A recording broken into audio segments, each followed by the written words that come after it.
40 కోట్ల మంది వరకు వస్తారని మీరు చెప్తున్నారంటే చరిత్ర కూడా తెలుసుకోవాలి. అసలు కుంభమేళా చరిత్ర ఏంటి? కుంభమేళా చరిత్ర వచ్చేసరికి హర్షవర్ధన్ అనే రాజు నుంచి మొదలైంది అని చెప్తూ ఉంటారు, చక్రవర్తి.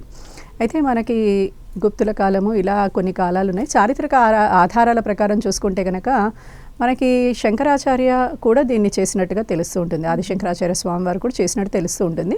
అయితే మనకి హర్షవర్ధన చక్రవర్తి నుంచి ఇది జరిగింది అని మనకి చరిత్ర అని అంటే దీని గురించి కథ ఉంది మనకి. అయితే మనకి అందరూ మాట్లాడే కొన్ని ఉపకథనాలు ఉంటాయి, కథనాలు ఉంటాయి, కథలు ఉంటాయి. అయితే ఈ కథనాల్లో ఒకటి ప్రత్యేకమైన కథనం ఏంటి అని అంటే కనుక సామ అధర్వణ వేద ప్రకారంగా మనకి అప్పుడు క్షీరసాగర మదనం జరిగింది. ఈ క్షీరసాగర మదనంలో అమృతం ఉద్భవించింది. అమృతం ఉద్భవించినప్పుడు ఈ అమృతాన్ని కుండలో వచ్చింది కదా అమృతము, వెంటనే ఈ కుండని పట్టుకుని జయంతు అనే ఒక కాకి గబగబా తీసేసుకుని భూమి చుట్టూ 12 ప్రదక్షిణాలు చేశాడు.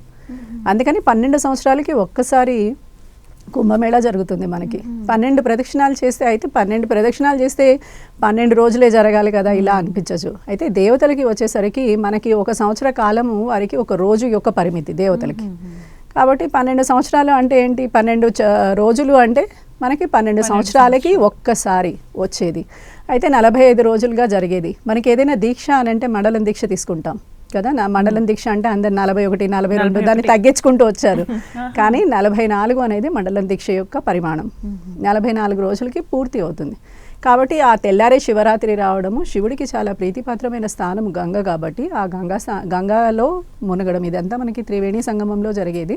కాబట్టి ఇక్కడ జరిగేది విశేషమైనగా ఆరాధనగా చెప్పుకుంటారు. ఎందుకంటే త్రివేణి సంగమంలో మీరు ఎప్పుడైతే స్నానం చేస్తారు, ఏదైనా నదీ సంగమం, సముద్ర సంగమం, లేకపోతే 3 నదులు కలిసిన సంగమం, ఇక్కడ వచ్చేసరికి 3 నదుల సంగమం.